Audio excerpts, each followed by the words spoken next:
Hello from Tennessee. So it's been a minute. I've been posting shorts, but I haven't done a vid for a bit. And still been pretty active. Been flipping a bunch of stuff. I bought too many watches, first world problems. But wanted to kind of go into what one thing I've been focusing on actually. And I did a I did a comparison video of a new second hour watch I got with my Christopher Ward.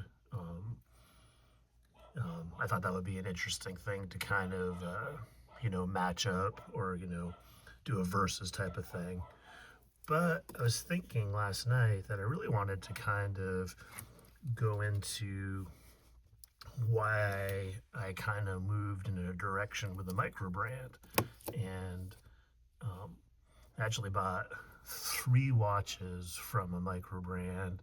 The Microbrand is second hour. And it started with this one right here, which is a version 1 gin clear diver. No date, cream dial, little thicker. But this was second hour's first offering. I believe they did a Kickstarter campaign, and this one kicked it all off. At the time, I remember this coming out, and I remember the owner, Peter, was pretty active on social media. To be honest, I just didn't really know much about Kickstarter types of things back then at all, and I think I've done some pre-orders. I've had good luck. I've done one pre-order. I didn't have good luck, but I basically passed on it because I just wasn't sure. And when an opportunity came up to get this from my buddy Paul, I picked it up. And from there, well, let me go back a little bit. Paul had indicated that there was another version that came out and that he was going to start looking at those. So he kind of got me interested. He had said Island Watch has some good deals. And so, being the watch obsessive I am, I kind of just took a look at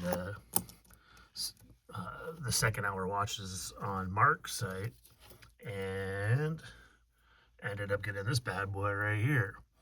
And I'm telling you, if you've been watching my channel a while, I've wanted an Omega, and I know this isn't an Omega, but it scratches that itch. And just the way Omega is moving up with their prices, I could get one. I'd have to sell some stuff, and I just don't want to do that. I just don't want that much in one watch. I think there's so much value at around the $1,000 mark, give or take 2 or 3 on either side of that. That there's plenty of opportunities out there, and especially if you look for deals and you go into the used market. But Mark had these on special because they had just come out with their version 3, and so he was moving some of these. Their first version, they used an ETA movement, and then they moved to a Salida movement. There's been plenty of information out there floating on that. It's just Swatch Group has made those movements much more difficult to get. So this is the second version, and I'm telling you, if you didn't know the front of them, they iterated crazy. And I think the third version is a little bit similar to this one with a few upgrades, but they really honed it in, and I don't know, I was impressed. I like these both a lot. This one I love. This has made it into my rotation. This one I almost flipped. I'm glad I didn't. I don't wear it as much. I've got a leather strap for it too, which I didn't bring down. But it's kind of cool to have from a perspective standpoint, and I don't have a lot into this one here. Um, but this one I've been really enjoying, and which led me to my third one. And for those of you that don't know, Toppers Jewelers on Fridays around noon Eastern time posts stuff for sale, and they had this fusion on a 7-length bracelet that I opted for. I like the style. Again, obviously similar color wave to the Gin Clear, but I don't have a lot of white watches, and so it was just a natural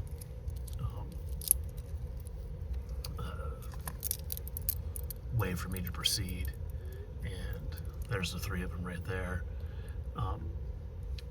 The one thing I really like about this brand is that they have a design language that's unique, and I don't know if you're picking up on it, but if you look at the 12, the 4, and the 8 markers, they do something a little bit differently. I don't know if that's like a trapezoid or something, but I think it's a unique little touch. Still keeps the symmetry on the dial, but definitely puts their DNA on the watch, which I think is pretty cool. So again, really getting into this Microbrand. I want a version 3 Gin Clear. I just need to slow down right now on buying stuff. But I do see myself adding a version 3. And very quickly, for the version 3, what they did is, if you look at those markers, they made them solid instead of like that bicolored. This is bicolored lume on those. I kind of like that look, but the other one looks pretty stellar too. And they made some differences with the minute and hour hand. I think they made some refinements on the bracelet, and they put ball bearings in the bezel. I think those are the major things. The one flaw with this one, if you call it a flaw, is that the lug size doesn't accommodate all your aftermarket straps. There are some that fit on there. I found some I've got some Montrose straps that fit on this one pretty well, but the bracelet's really good. Micro adjust, and very smooth. I'm digging that too as well, so it's probably going to live on the bracelet for the most part. So that's it. As always, stay positive, make friends, enjoy the journey. Take care.